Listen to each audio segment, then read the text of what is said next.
Okay, so what I've done off camera is I glued on a couple pieces of wood that are the same species. Easy enough, small piece of wood, same thickness as the headstock, a little bit oversized, glued and clamped on, and now we have enough space to add the headstock. Stock was a little bit wider than the available neck blank here. So now I just need to true up the wings here and flatten this back out because it's sitting a little proud here. And I'm going to do that with just a standard hand plane, number 5, or actually number 4. With Wenge, this stuff is really dense, so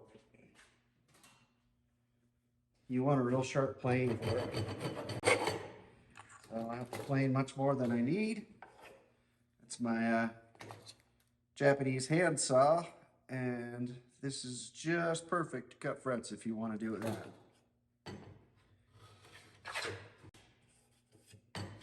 It appear to be perfectly flat and totally fine to glue up this piece here. Now what I need to do next is address the back side of the neck before I get too far, because it's easier when the headstock is square. And I'm going to do that on the belt sander.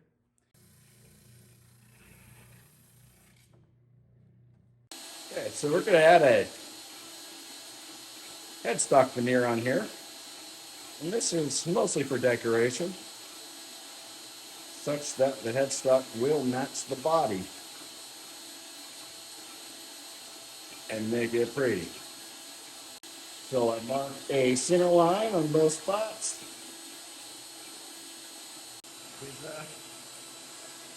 Clamp her on down.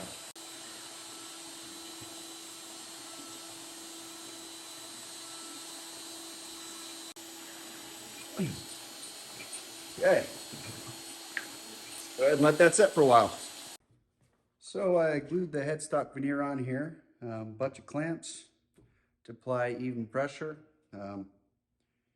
Basically, just want to make sure it's as flat as possible on the headstock and it's stuck well.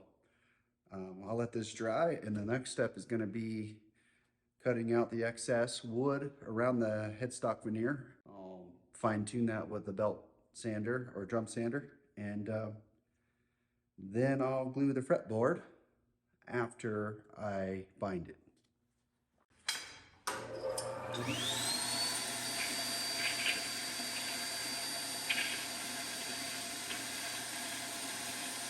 I have trimmed the sides of this neck blank down to a taper, rough trimmed on the bandsaw, and now I'm going to run it through the router here to make it very close to the same dimensions as a fretboard, and I'm using my fretboard template here. I'll go all the way to the end. I leave a little bit there, and then I'll clean that up with the chisel and sandpaper. I guess that's about it.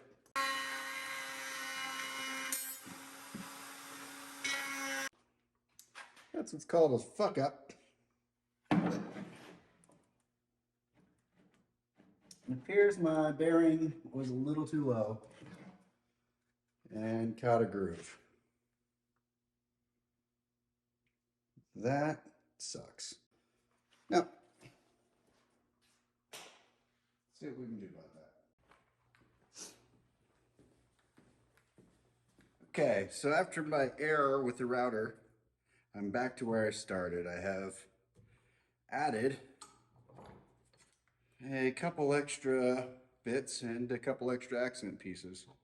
So it's a happy error. It makes the neck look a little more attractive. In this case, I have double stick taped the fretboard to the neck blank and then routed it up. As where before I used the template. I kind of wrecked the template. I used the fretboard this time. Anyway, so this is routed and trued up so the neck profile matches the taper of the fretboard. And then also I went on the drum sander and cleaned up the headstock, so it is already glued up and mostly sanded to the profile. So right now, I'm going to glue the fretboard on this thing. And before I do that, I need to add a little bit of a protective barrier between the truss rod and the fretboard so the glue doesn't get in there. I'm not sure if this is super necessary, but yeah, I've seen it done before, and I'm just following what I've learned. And so, this is what we do. Doesn't have to be super duper accurate, just kind of closely follow the truss rod.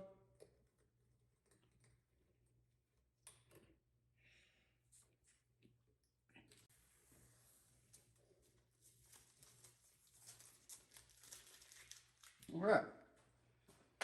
So now we just need a lot of clamps and some glue. Okay, I forgot to put the record button on, but I put a bunch of glue on here and smeared it around with my finger. And I'm going to do some clamping.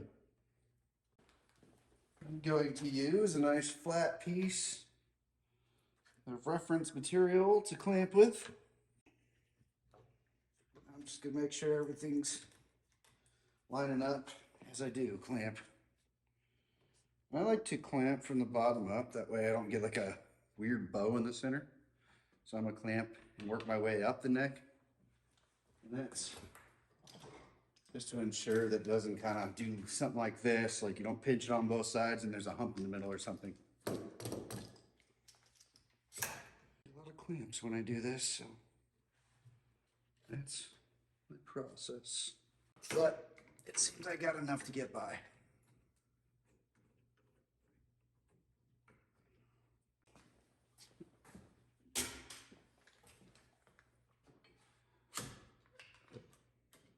I like to clean up the glue beads that squeeze out a little bit. So now that I've got it all clamped up here, I'll let this dry, and when I remove it, I'm going to route a groove for the binding on the headstock and on the fretboard, and then install the bindings. Once that's done, I will probably do at least a rough shape of the heel so I can make the neck pocket on the body. And until then. Okay, so what I want to do now is route the binding channel around the headstock and onto the neck.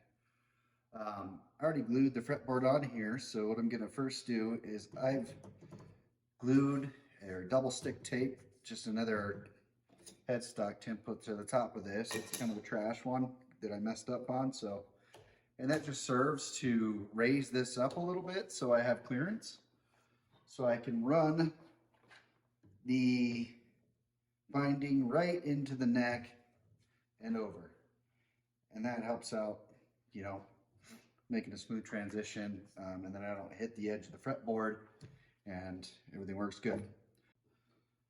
What I've got is a tool here. You can buy this little tool off of stewmac.com. It's basically a mini router bit with a pilot shaft, I guess. And basically it's just small enough to get in these little nooks and crannies and follow my headstock, and I can take this pretty delicately and slow.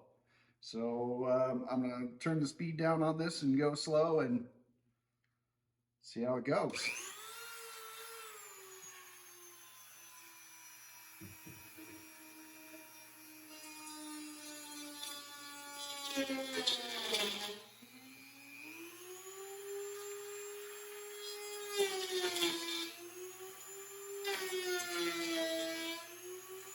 Now while I'm doing this, I'm not taking everything at once. I'm just kind of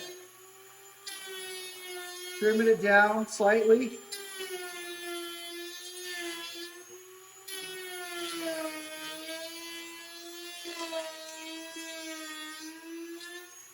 So I don't have to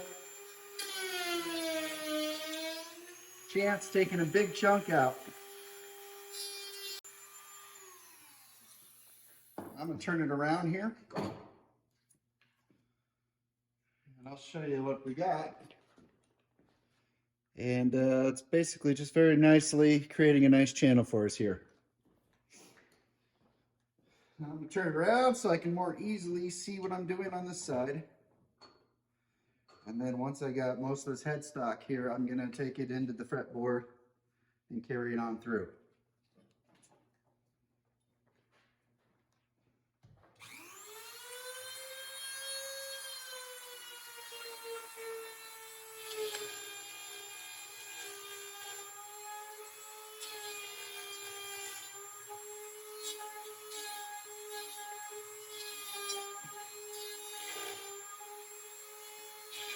It can be helpful on your corners. You know it's going to tear out your grain. And I just did.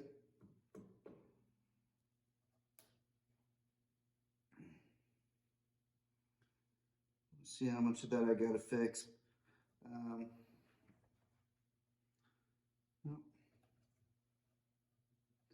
Oh, shucks.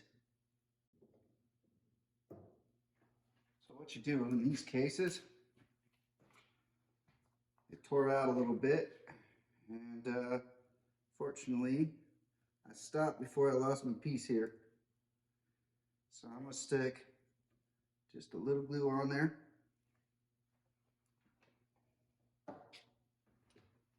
Have your accelerator ready.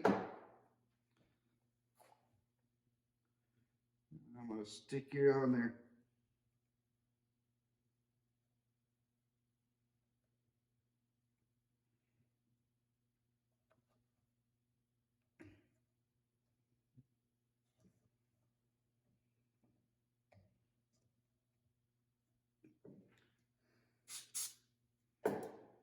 Accelerator helps fix you up here.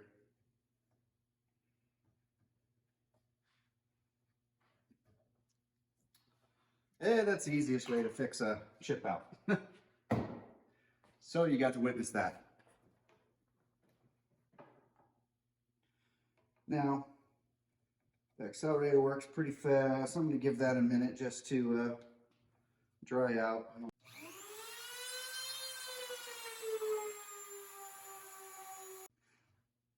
Okay, crisis averted.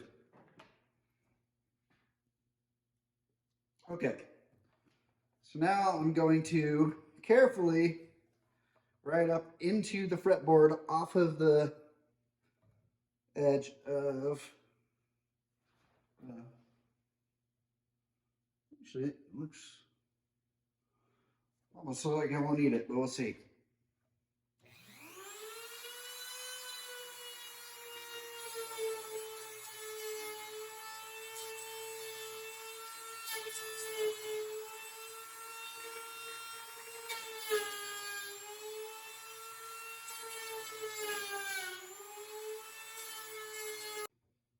All right, now that I have that, I'm gonna zip down the fretboard.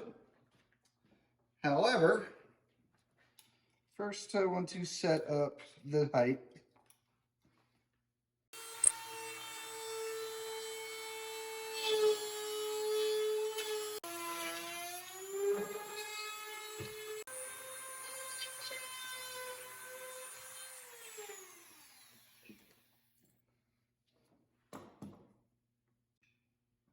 Okay, so now that I've had the edges routed here, and I'm ready for binding almost.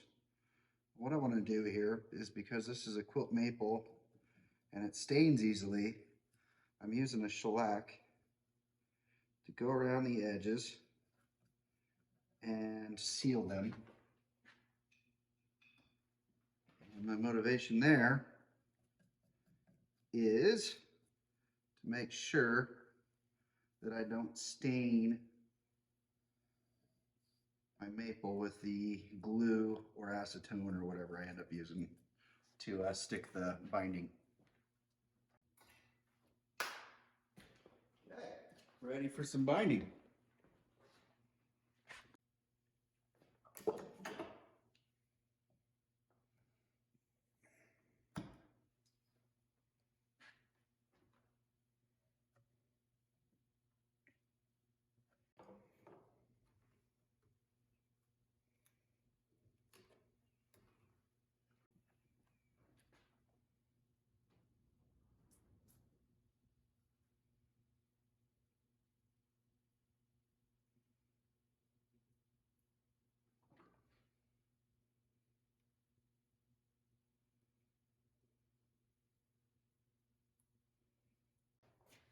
Okay.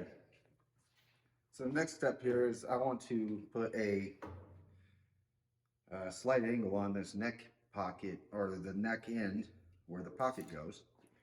And that allows about a 1.5 degree angle of the neck to the body, because I'll be using a Nashville bridge and I need it to come up a little bit and clear the bridge. So we'll add a little bit of an angle and that will help us achieve that.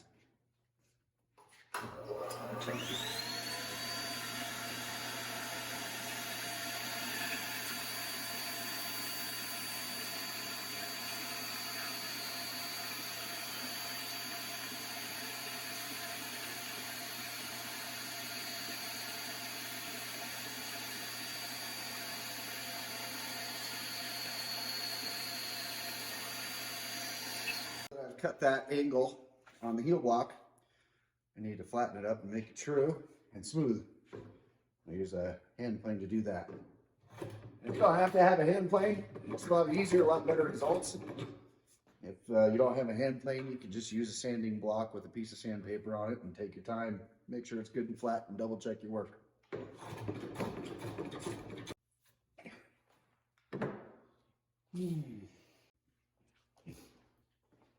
Okay, so after I flatten the back side of the neck heel, we want to make sure this end piece here is the same angle. So I just held a square on the back side of that, drew a line to square it up. And then what I've got set up here now is I've got a cheap laser here, and it is lining up the center line. I got it running right down the center line of the body. I got this little metal fret checker here just to check, just as a visual aid. And I got it lined up right there on the line. So I want to make sure that I do this with the body joining the 16th fret. And as you can see, we're a little high there. So I'm going to adjust it down a little. Some of the list of things to get. Better laser. But this one works. Okay, so now it's all perfectly centered up. And what I'm going to do is make a temporary neck pocket jig. And really all that entails is taking some wood that's about the same height, sticking them to the body with double stick tape as tightly as I can get them to this neck contour, which is, you know, relatively fast and dirty way of making a routing template. So I've got a couple pieces of birch plywood here. It's going to go on either side. And before I do that, I'm going to go ahead and double check that it's all centered and beautiful. I use a double stick tape that's pretty aggressive for this, because I do not want that to move.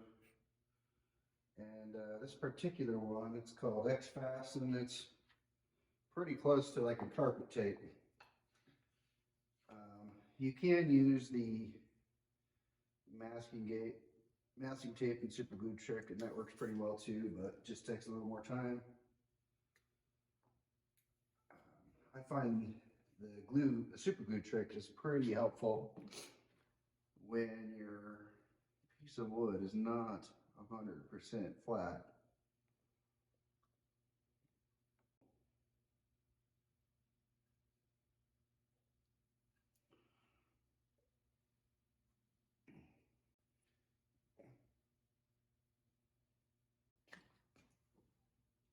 Now, if you're doing this a lot, then you'll want to make a template.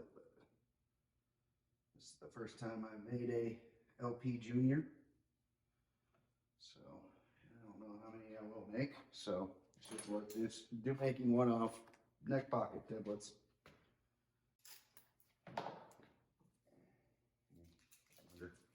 So I'm adding a little tape on the inside of this pocket just to make it a little tighter, so I can finesse the fit. And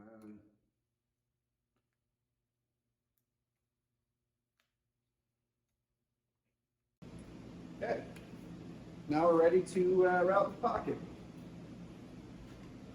I'm going to set the depth of the pocket from the bottom of the binding to the 16th fret. I want the break angle to sit there perfectly right at the 16th fret. So as it hits the guitar, it'll be right there, come up a little better slower. Okay, so here's my go-to router bit for this. It's just a real short 3/8 tall router bit by about 3/8 wide. I think it's less than 3/8, maybe, I don't know, 1/4 inch. I'm just going to take one quick pass just to establish my channel, and then I'll continue to plunge and probably swap out for a little bit deeper bit.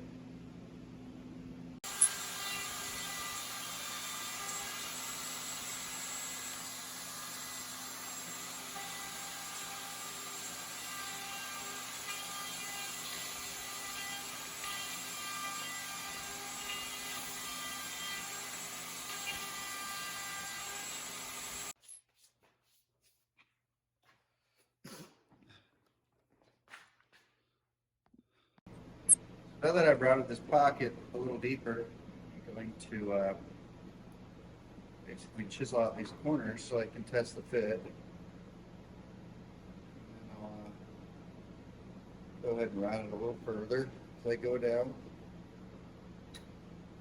As you'd expect from taping off the joint, that's a little tight. But it is looking a lot like it's going to fit just fine. So I'm going to route it to full depth.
At this point, you can see that I have added the pickup holes, and I use my CNC for this, mostly because it's convenient. I'll show you how you do it without a CNC when I do the back cavities, because I'll do those manually. But right now, I want to locate the knob holes, and I want to drill through the guitar to the back so I know where to position my back cavity.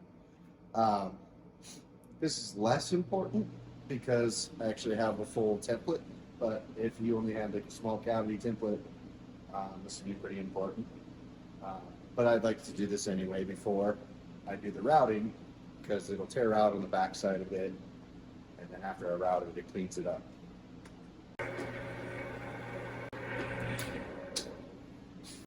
I got a lot of extra space back here. This top horn hole in the back, it's just easy enough to get a big Forstner bit and take it down.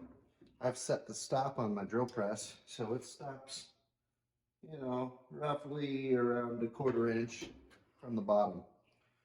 And that basically should be enough space for my switch to go through. I'm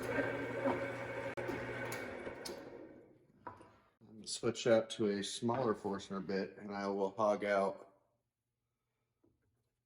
this in here, which is the control cavity. And this is mostly just to preserve my router bits a bit. If you can take out some of the bulk here with the Forstner bit, then you just want to have as much strain on your router bits and they'll stay sharper longer.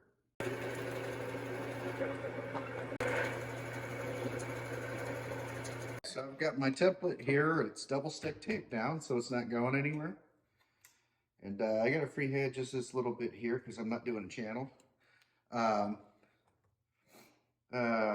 if you wanted to, you could probably do a lot of this from the top side of the guitar before you glue the top on, but I didn't do that way. Anyway, so I'm just going to take small passes, chip away at this, take a really shallow depth of cut. I mean, no more than half the width of the bit at every time. And it's going to get noisy.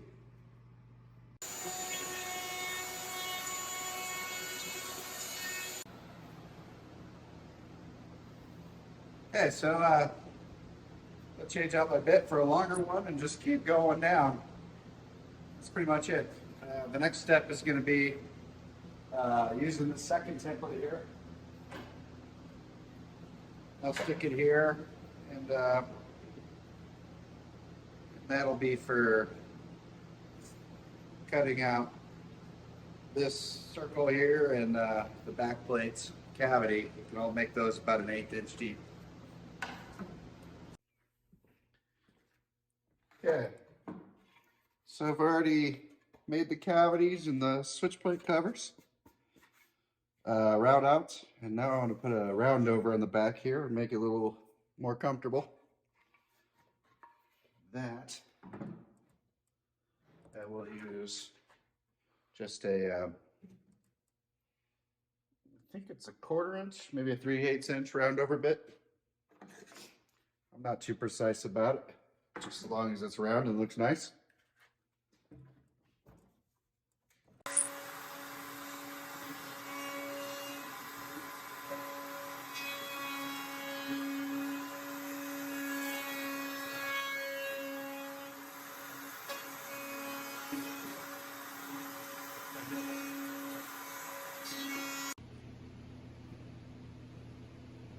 Okay, so I'm inlaying this here. I'm using black mother of pearl blocks for this. And I guess this is a little more advanced for a simple LP build, but I think it looks cool, so we're going to do it. Anyway, so just square blocks. So all I do is I'm going to find the center.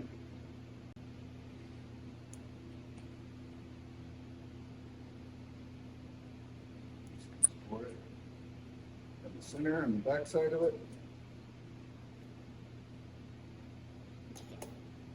Pencil mark.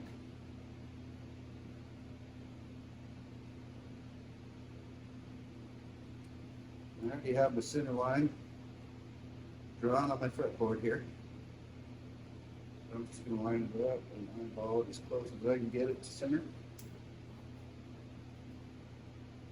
So that's in center. Once I have it there, I'll take my X-Acto knife. Just going to check everything.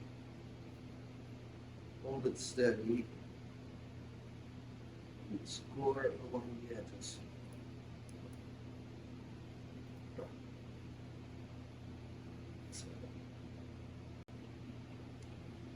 Now, we take my little router base here, and I've already got it set it up. So it's just proud of that dimension. One handy bit is you put a piece of tape on your bit, and that'll blow away your dust while you're cutting and make it easier to see. Obviously, spectacles with light helps too.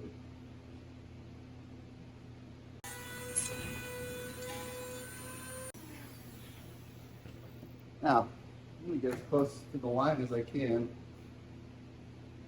You'll be tempted to use a chisel here, but be careful. You don't have much material between the edge of the slot and the fret slot, and you'll very likely just tear it out. Clean up the ends.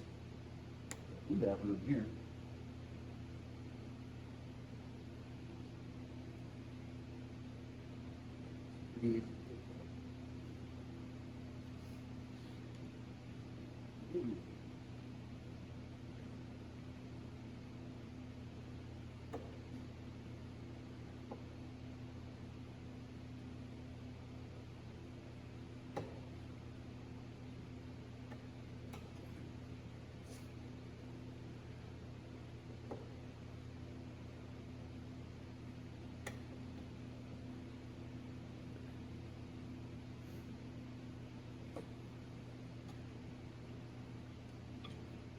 corners here.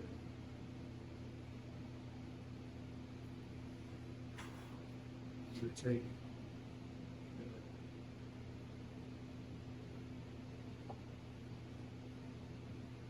straight a little bit of CA glue. Fill it up. Protect your eyes.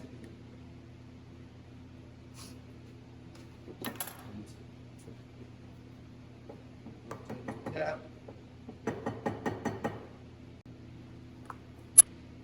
Okay, so I've got all the fret markers installed, and what we need to do now is radius the fretboard as well as level the mother of pearl inlays. So that's the next step here. I'm going to do that, and this is probably the worst part of the whole thing. Really easy. Use pretty much nothing more than the weight of the sanding beam. Let it do all the work, and just back and forth until it's completely flat, completely rounded. I start with an aggressive grit here, about 180 grit. And then when I get close to being done, I'll swap over to 320 to finish out. Okay, so what I have here is I have already used this template and measured the depths for the 1st, the 7th, and the 12th fret. So this is the 12th. Each one's a little bit more shallow, so it's thinner in here than it is at the 12th fret. So I use the Shinto rasp in order to dimension these things to the thinnest dimension at those 3 points. Now what I'm going to do next is I'm going to use a combination of the Shinto rasp and probably a flat block plane that I've kind of just rigged up here with a piece of sandpaper on a flat block. I'm just going to connect these 3 points. And the goal here is to make sure this point, this point, this point are connected in a straight single plane. And that would give me the next final thinnest dimension on the back of the neck. I will then draw a line down the center and I won't touch that line ever while I'm contouring it. And that just ensures that I don't make my neck too thin, because I've done that in the past and it sucks. So without further ado, a little bit of that.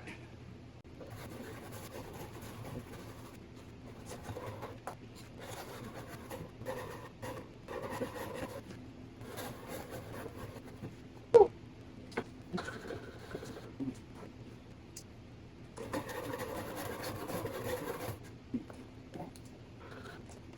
now, I have a pretty good taper right down my center.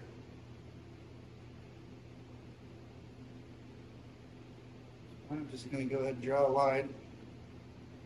This is my 2-knot pass line. So, you'll notice I've already started sort of tapering the edges. I did some of that on the bandsaw, a little bit on things. So what I'm going to do is I'm going to draw a line here, basically a line in the middle. I'm going to connect those 2 points. So chamfer it, not here, sorry. I'm going to split the difference. So I'll draw a line here, and then I'll split the difference. One line there, one line here, and then one down the center. I'm going to connect those 2 points, and then chamfer between them.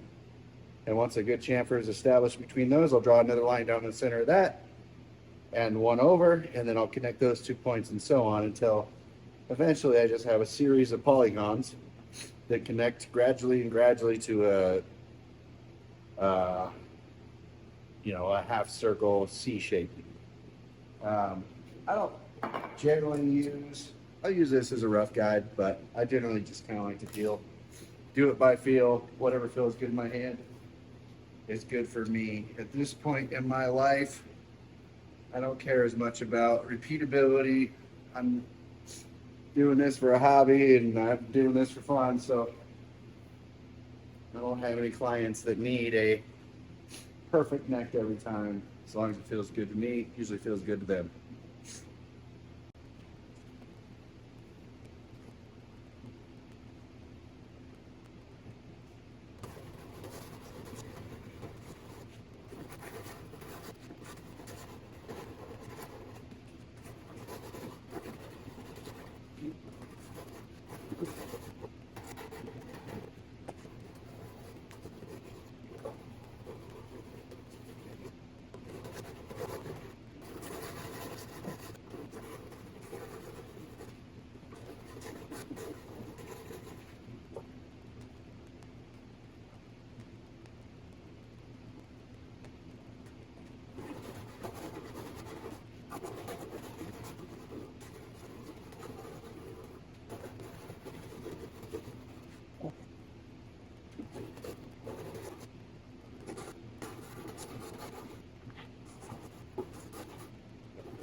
So I've got a tab here.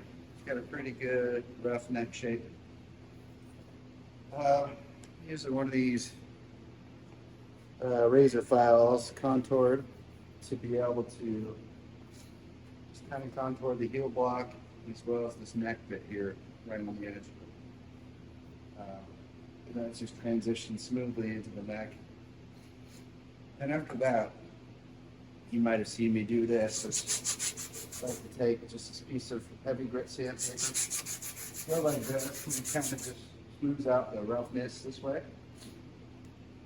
And then I check every once in a while, you know, just up against the light, just to see if there's any dips or undulations that need to be fixed. And then I'm always checking with my hand to make it feel good. Although this is Wayne Day, so be careful. Lots of splinters. One thing I'll do just to kind of even out any low spots is I'll just use this block here, and I'll just kind of go back and forth down a section, kind of ensure that it's flat this way, kind of vary your stroke, kind of come at an angle or straight. And then a lot of this is just by feel. Another tool that I'll use, this guy right here,